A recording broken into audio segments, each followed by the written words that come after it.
সুজিয়ে সুজিয়ে দু একটা ঘা দিয়ে বিদায় করে দিল।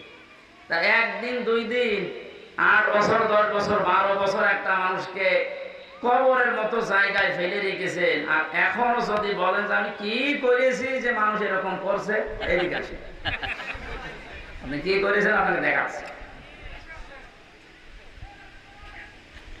উপদেষ্টা যিনি আছেন এই যে আমাদের বয়সী আসিফ, এই ছেলেটা জানিয়েছে যে আয়না ঘরকে বিলুপ্ত না, ধ্বংস না, ওইভাবে রেখে দেওয়া লাগবে। যারা পরিদর্শন করতে আসে বিভিন্ন জায়গা থেকে তাদের জন্য টুরিস্টের প্লেস হিসাবে রাখবো, মানুষ যেন বোঝে দুনিয়াবাসী যে এই দেশে একটা জালেম ছিল। কি করেছেন নিজের বিবেকের কাছে জিজ্ঞাসা করেন। যারা একটু জিজ্ঞাসা করছে তারা আর এখানে থাকতে চাচ্ছে না। এই যে কালামানি ও থাকতে চাচ্ছে, একজনকে শুনলাম টাকা দিয়েছিল, সেও এর সাথে বেইমানি করেছে। 100 টাকা টাকা দিয়ে বলেছিল বর্ডারটা শুধু পার করে দে, ও টাকাও নিয়েছে ধরিয়েও দিয়েছে। এমন পেটানো পেটিয়েছে, শেষে ও সেই হাসান ননো শেষ। এই জালেম গুলো আমাদেরকে যখন মাজায় দড়ি দিয়ে ছাগলের মতো টেনে নিয়ে যেত, ওরা টিপমনি কাটতো। আল্লাহ একেবারে খাপের খাপ মমতাজের বাপ দেখিয়ে দিয়েছে।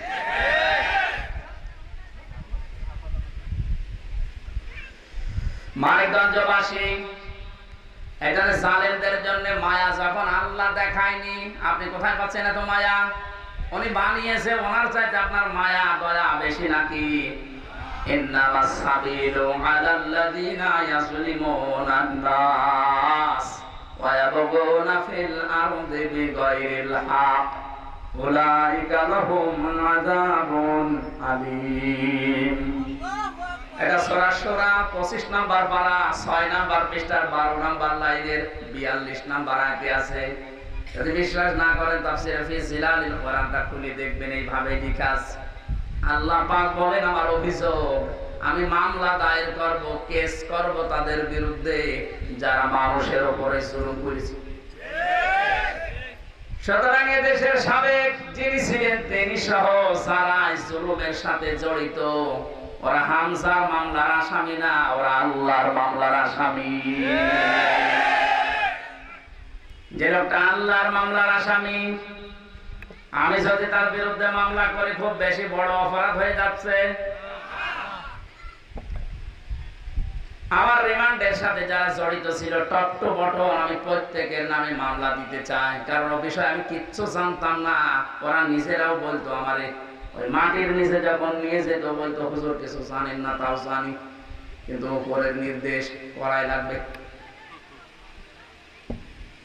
চোখটা কালো কাপড় দিয়ে বেঁধে নিয়ে হাত ওই হ্যান্ডকাপ দিয়ে বাঁধলে হাত এমনি কেটে যায়, তার সামনে না বেঁধে বাঁধতো পেছনে, পায়ের ভেতরে ডান্ডা বেড়ি দিয়ে মাজায় দড়ি দিয়ে আমার 11 ঘন্টা টাঙিয়ে রেখেছিল। যারাই করেছে কাজ আমি প্রত্যেকের নাম জানি, প্রত্যেকের বাড়িও জানি। অধিকাংশ গুলো সব আল্লাহর ওলির এলাকায় বাড়ি। মেন যে দায়িত্ব ছিল তার বাড়ি যাই গোপালী।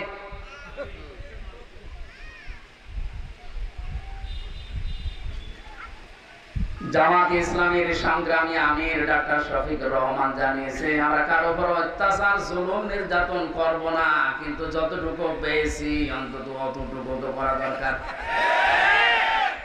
এখন যদি আপনি মজলুমের পক্ষে কথা না বলে জালেমদের পক্ষে সাফায় গান যে মাফ করে দাও, তাহলে মজলুমের উপরে জুলুম করা হবে না। আপনি তো ওই জায়গায় ছিলেন না, যে ছিল সে টের পাচ্ছে। ভেতরে কত বড় চাপা দুঃখ ক্ষোভ থাকলে কথাগুলো এমনি এমনি বের হচ্ছে। এই কারণে আমি নিজে 3 বছর থেকে ছিলাম। অপরাধ করে যদি যেতাম তা তো বুঝ দিতে পারতাম যে মামলা দিয়েছে তা কিচ্ছু জানি না, কোন শয়তান নাকি কোথা থেকে এসে সংসদ ভাঙবে কাছে নিয়ে সেই মামলা দিয়েছে আমার। হাজিরার দিন দেখা হয়েছিল আদালতে, বলো ভাই আমার চেন আছে না, কি করতে আমার নাম বললে তোর কারণ 3টা বছর গেল মাটি নিচে। বছর হুজুর আমরা শিখিয়েছি। আমারও রিমান্ডে নিয়েছিল, আমারে নিয়ে বলছে এই এই এই এই হুজুরের নাম বল, ভিতরে ছেড়ে দিব। ও আল্লাহ, নাম বললাম আমারও ছাড়ে না, আপনারও ছাড়ে না। জজ এই কথা শুনে জজও হাসে যে কি বিচার, কি রায় দেব। জজ শুধু এই 5 তারিখের আগ পর্যন্ত যত হাজিরা দিতে গেছি শুধু উপরের নির্দেশ, এই জন্য খালি রায় পাল্টিয়েছে। পরবর্তীতে আমার মনে হয় এবার গেলে আর পরবর্তী লাগবে না, কারণ জজ যে কথা শুনে হেসে ফেলে। বলেন তো সে কি আসলে মামলা? শয়তানও যদি থাকতো হাসতো, আল্লাহ তুমি আমার শয়তান বানিয়ে গেছো।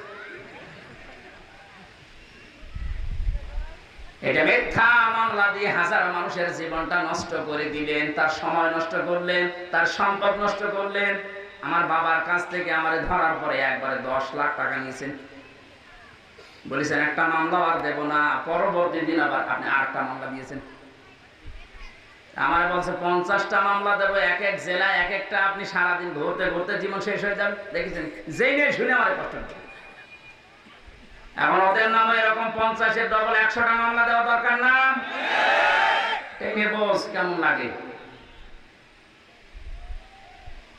জালিম এই শব্দটা যে কত ভয়ঙ্কর, আল্লাহ নিজে এদের বিরুদ্ধে কিয়ামতে মামলা দায়ের করবে। আপনার কি মনে হচ্ছে হামজা মামলা দায়ের করছে না করছে? সরাসরি যিনি বিচারপতি তিনি। আলাইসাল্লাহু বিআহকামিল হাকিমিন, আল্লাহ বলেন আমি কি সব চাইতে বড় বিচারক না? আমি নিজেই বিচার করব, আমি নিজেই মামলা দেব। কে দাঁড়াবে তোর পক্ষে বলেন? এই জন্য যারা জুলুম করেছিলেন এতদিন, আপনার কপাল খারাপ, আপনি নিজের কপালে নিজে কোড়াল লাগিয়েছেন, কপাল নষ্ট হয়ে গেছে আপনার। দুনিয়া শেষ, চোখ বন্ধ হওয়ার পরে আপনি আল্লাহর মামলার আসামি।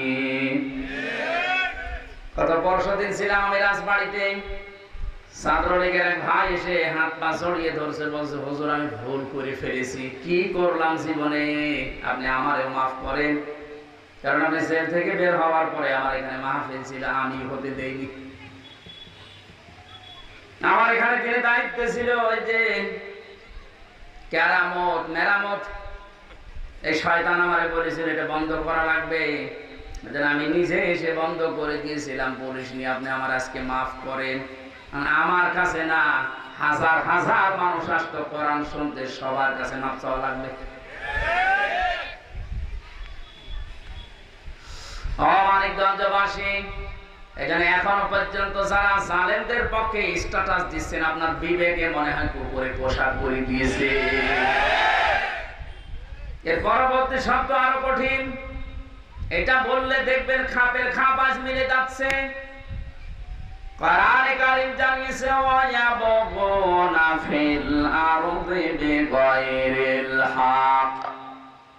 আল্লাহ মামলা দায়ের করবে 2 শ্রেণীর মানুষের বিরুদ্ধে। 1 নম্বরে যারা মানুষ হয়ে মানুষের উপরে জুলুম করেছে, 2 নম্বরে যারা বিনা কারণে বিদ্রোহ করে দুনিয়ায় বিশৃঙ্খলা তৈরি করার জন্য চেষ্টা চালিয়েছে। এখন যেটা চলছে,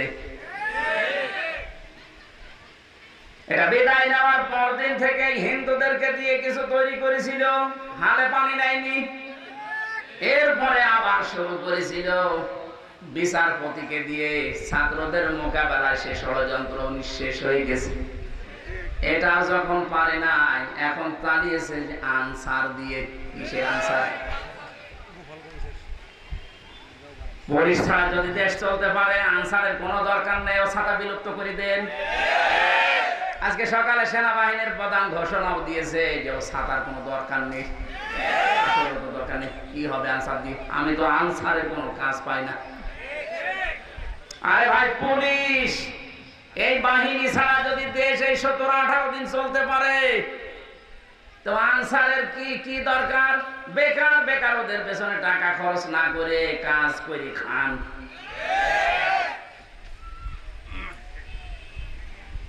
এরপরে এখন আবার আরম্ভ করছেন, বিনা ভোটে যারা নির্বাচিত হয়েছিল, বিনা ভোটে, রাতের ভোটে, এই মানুষগুলো এখন আবার তাদের পদ ফিরে দেওয়ার জন্য আন্দোলন চালাচ্ছে। কিসের আন্দোলন? আপনার তো ভোটই হয়নি। লেভেল প্লেইং ফিল্ড না তৈরি হলে কিসের ভোট? আপনার মন মতো সেল লাগিয়েছেন, আর আপনি নিজে দাবি করছেন আমি উপজেলা চেয়ারম্যান, আমি মেয়র। একদিনের রায় যেন আদালত সব বাতিল করে দিয়েছে, সবগুলো তাড়াতাড়ি করে এই মুহূর্তে বাতিল করা দরকার।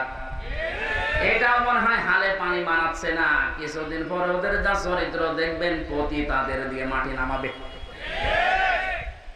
এটা সত্য ষড়যন্ত্র যেগুলো হচ্ছে জমিনে বিশৃঙ্খলা তৈরি করার জন্য, যা তৈরি করছেন আপনি আল্লাহর মামলার আসামি হয়ে যাচ্ছেন। বাংলার জনগণ এখন খুব সতর্ক হওয়া লাগবে। স্বাধীনতা অর্জন করা যেমন কঠিন, টিকিয়ে রাখা তার চাইতেও বড় কঠিন। অন্তত আশপাশের প্রতিবেশীগুলো যদি প্রতিবেশী হতো এত চিন্তা করতাম না। আশপাশের প্রতিবেশী না, সবগুলোই প্রকাশ্য শত্রু। যারা যদি ডালে ডালে চলে, আমাদেরকে পাতায় পাতায় চলা লাগবে। এখনো নির্ঘুম রাত পার করার সময় চলে যায়নি, এখনো পাহারা দেওয়ার সময়। বাংলার জনগণ, কথাগুলো বলছি এই কারণে, জালেমদের প্রতি এখন আমাদের চেহারা দেখলে মায়া লাগছে। কোরআনে কারিমও ঠিক এইভাবে জানিয়েছেন, ওয়াসায়ালামুল্লাহুল্লাযীনা আমানু। অতি শীঘ্রই যারা ঈমানদার তারা তাদের কাজকর্ম দেখে জানতে পারবে। অতি শীঘ্রই যারা জালেম তারাও তাদের কাজ কারবার সম্পর্কে জানতে পারবে। আল্লাহ মনে হয় আয়াতগুলো এখনই নাযিল করল।